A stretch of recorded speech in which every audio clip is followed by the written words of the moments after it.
Hey everyone, Lord Wolf Jag here, and why has social justice invaded the sports world? I mean,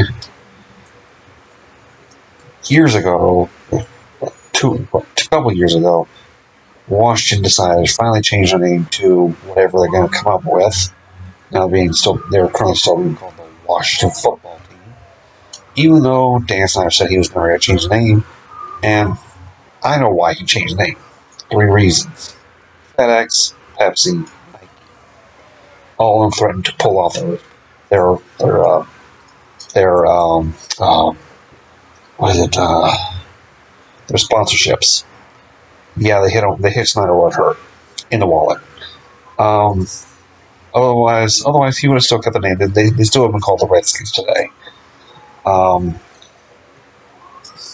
and of course, with the Braves being with the Atlanta Braves being the World Series, and because some people are saying that this is political because Atlanta made the World Series because they moved the All Star game from Atlanta to Colorado. Look, politics has nothing to do with politics. Should have nothing to do with this. Okay, it should, but people are making it political because, well, first of all, there was that one guy in Game 1 in the outfield yelled a sign saying the chop is racist. How much I want to bet that guy was not even a sports fan? Okay. I mean, it's bad enough we got some of our athletes virtue signaling. Now we got these woke political morons trying to do their thing.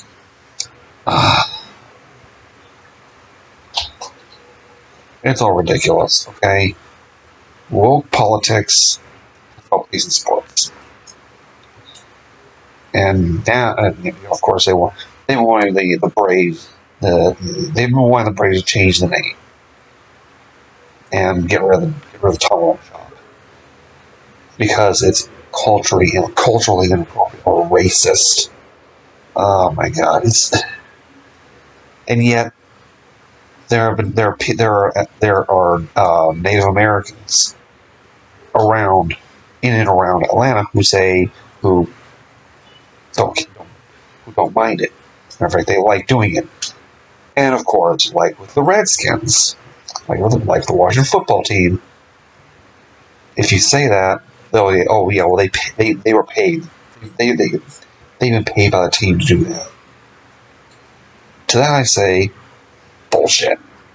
Okay, I happen to know personally 3 members of a Native American tribe.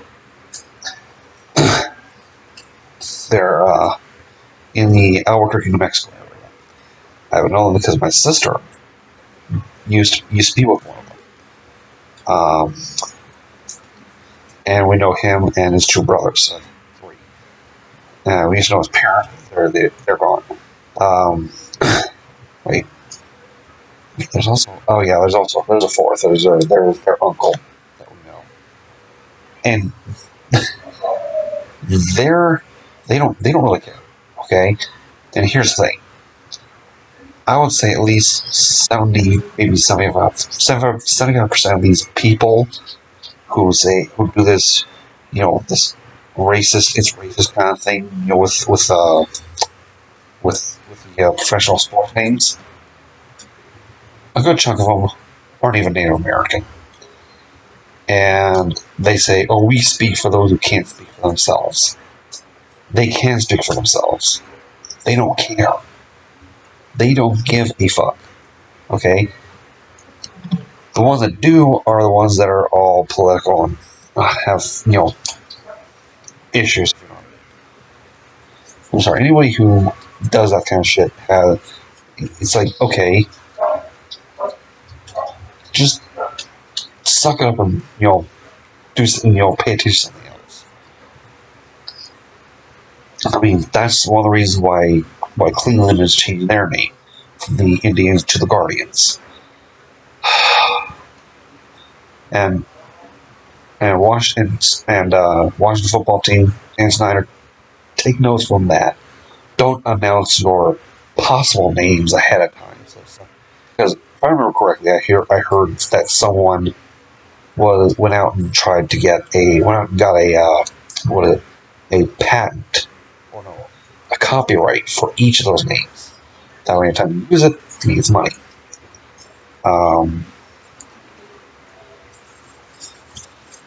Cleveland just went, hey, we're next season we're going to be the Guardians, no longer the Indians.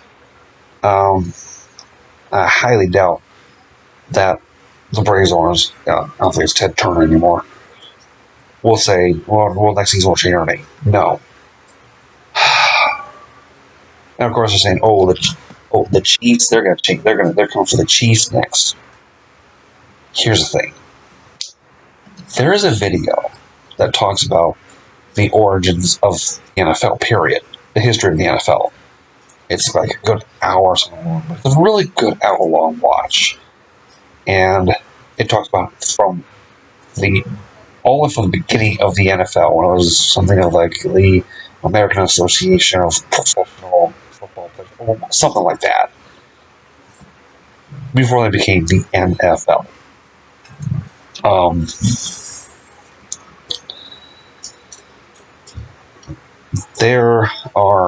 There was like eight or 9.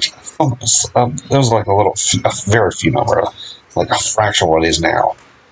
And 2 of them are still around.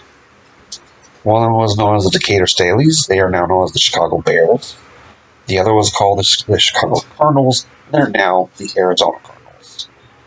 Which, give me a minute. Hold on. Pause it real quick. Well, there's now no more undefeated teams in the NFL. Crap. I'm all for one now.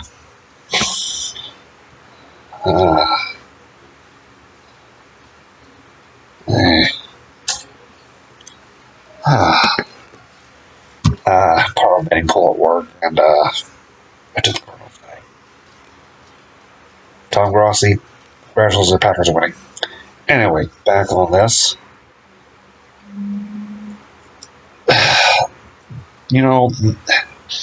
And it talks about this video I'm talking about talks about how the Chiefs got their name.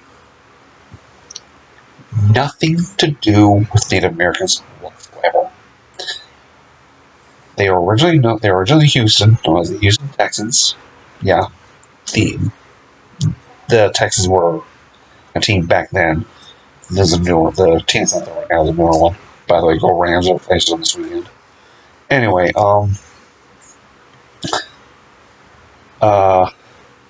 and they said the reason why they named their team the Chiefs is because a city official in Kansas City was called Chief.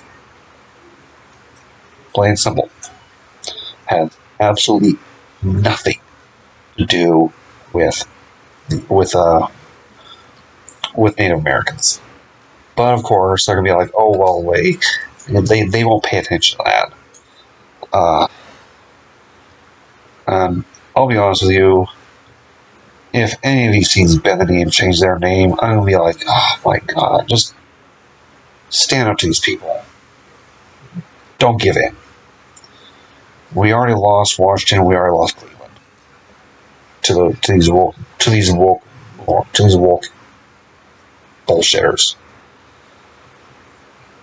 Don't Atlanta, Kansas City, Chicago, Florida State, whatever team out there, whether it be college, pro, whatever. If your team name is named after a Native American, hold your ground. Stand tall. Just say, no, we're not going to change our name. Also, if companies decide to go back out, like, fine, we'll go with some other company. Just hold your ground. Until next time, as well, and thank you all for watching.